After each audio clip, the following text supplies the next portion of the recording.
fit Tawrat wal Injil. Those who follow the messenger, the unlettered prophet, whom they find mentioned in their books. And Nabi al-Ummi, Allah said, is in their books mentioned. So how many of you could show me in the Bible where Muhammad?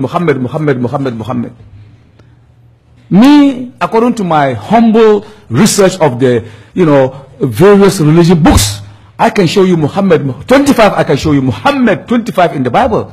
Me, I can show. And I can show you Ahmed 15. But those who know the Bible and have studied deep more than I, they could give you more. We always researching. Because Allah said, Qul hatu burhanakum. Our children are going. They are lost in, they get confused in the system.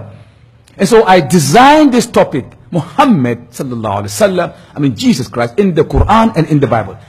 In Surah As-Saf, Quran 61, verse 6, Saf, Allah made a simple, straightforward, unambiguous statement about Jesus Christ, his mission, and who is he. Quran 61, verse 6, Allah said,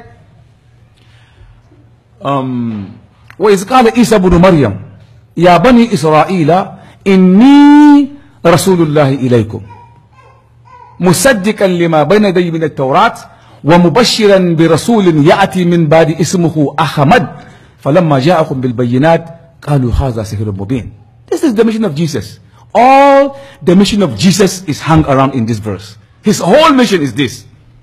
Inni Rasulullah, most certainly, Ya Bani Israel.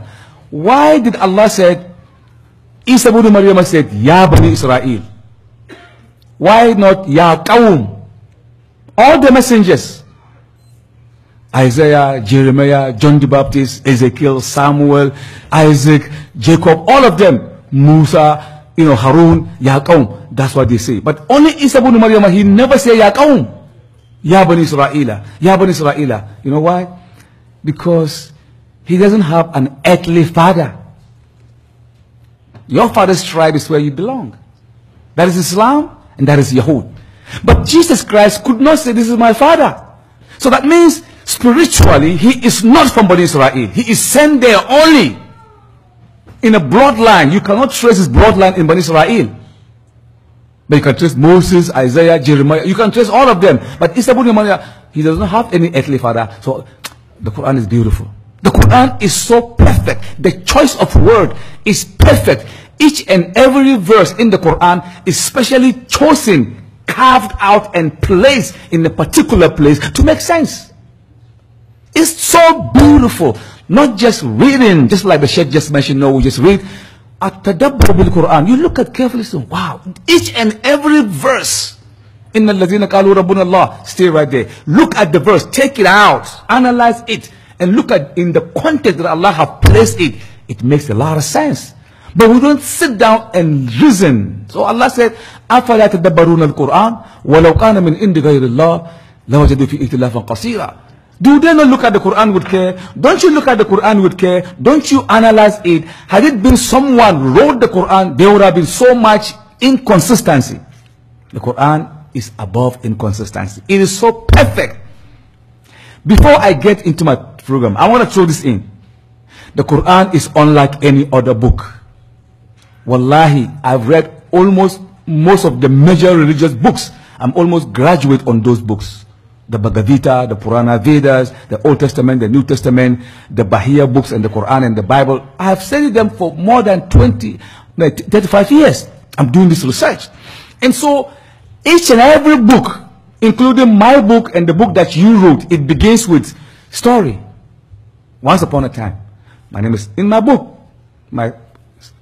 in the beginning, my name is Mohammad Awal. I was born in Nigeria. I went to University of this. That's how you start your story. Your biography. My name is Sheikh Abu Bakr, and I was born in here, and I went to Azhar University, and I did this. That's how we begin. Each and every book, the Bhagavad Gita, the same. The Bible begin. In the beginning, God created in the beginning. It's like a story. Once upon a time. Each and every book. Look at the Quran. Look how Allah revealed the Quran. It's not once upon a time story.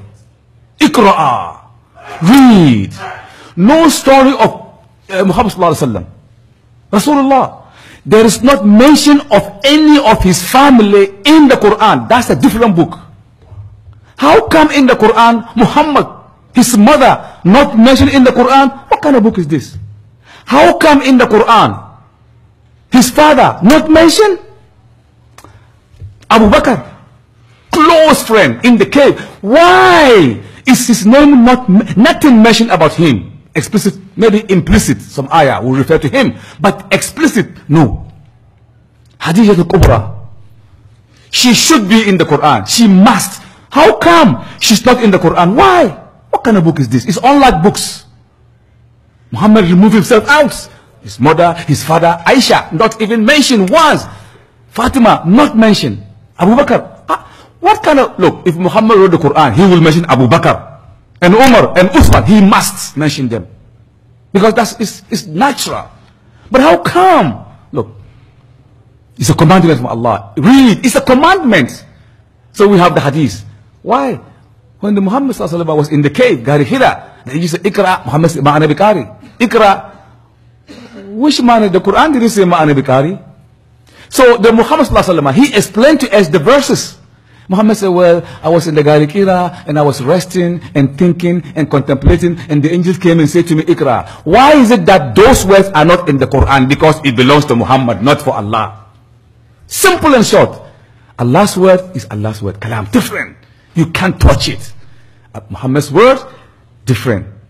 The Sahabis' words, different. History, Sirah, everybody different. We have Imam Ghazali, Imam Ibn Tantawi, Imam this, Imam that, different books. But the Christians, they put all in the Bible. Summa yaquluna khaza min indillah. So inshallah, we're going to do some analysis. We see the mission of Jesus Christ.